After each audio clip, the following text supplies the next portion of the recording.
So, use the back side of these, and you'll take some photographs and show me. Um, I don't know, what do I want to say? I'm going to do a self-portrait, which is always a laugh in class in terms of, like, what I end up with, but it kind of gives you something pretty closer to true.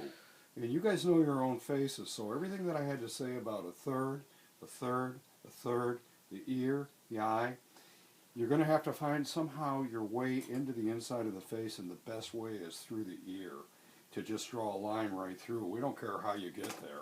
It's just you have to enter into the inside of the drawing. So, and that's always feels a little bit awkward and a little bit painful, but trust me, that's the way to do it. Okay, so I'm going to start, and I'm just going to start at the top of my head. You don't have to use the whole page. Let's just say I'm going to use like about a third of it. So I'm going to go down. I'm going around down by my ear. I'm doing the bottom of my ear. I'm coming back up by my sideburn. I'm going to take where my ear is, and I'm going to go across to where my eye is. Okay, well, one of the things that I notice is that my eyes are slanted down a little bit. They go down this way. So I'm just going to put them like that. And there's really a lot of shadow. I'm going to go down to my nose, and there's a lot of light on my nose. And just on my mustache, it's super dramatic. I'm going down to my beard now. I'm not shading in or anything. I'm just getting the big shapes. And I'm going up to the nose again. I don't think I've put in the second eye. I'm going to go up around the side of the head and back up to the top of the head. And I'm going to guess that this is my shirt. Make sure you put like just an indication of shoulder, otherwise it looks like you're in a seance and the head is floating around, okay? So that's good.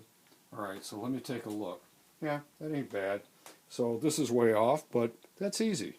I just go up like this, and I like the angle of this. The shape of an eye is the eyelid. So if I put those eyelids in there, I'm in business.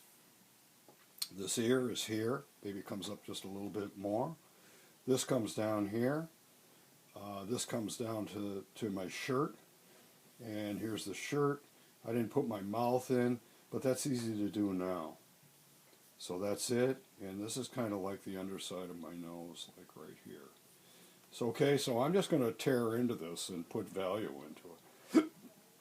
And this has got some really strong darks in it. It's like, if I have painting students, I say start in the middle of the forehead, because that's really where you start to see color. But this is where you see shading too. I see it right down in here.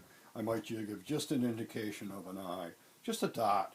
Don't get all hung up in an eye and draw the eye, because then you'll just have a drawing of an eye. Here's the nostril. The bottom side of my nose is really in shadow. I come down here, my lips are in shadow. They look dark. If I was painting it, I'd paint it like reddish orange. This comes down like this. I'm going to go back up through here. There's a lot of shadow in here. And it's kind of an indentation in my cheekbone, like right there. And, this maybe wants to come over a little more. The mouth and the eyes measure up. I'm not crying, but this tells me right where the eye goes, like right about here. One eye is often going to be darker than the other. You're going to put value into this. And, I got a little bit of hair here. And this light makes it look like I got some hair on the top of my head. Very flattering. And then there's that. And the shape of the eyelid, which is really dark. It's like right there. And then, here's the mouth. It's up a little further. And then, I'd say my beard is white, but not in this light.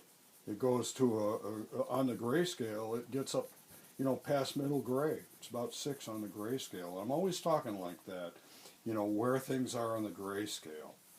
Okay, so this is pretty good. It's getting there. And you can kind of work this up. Don't get too hung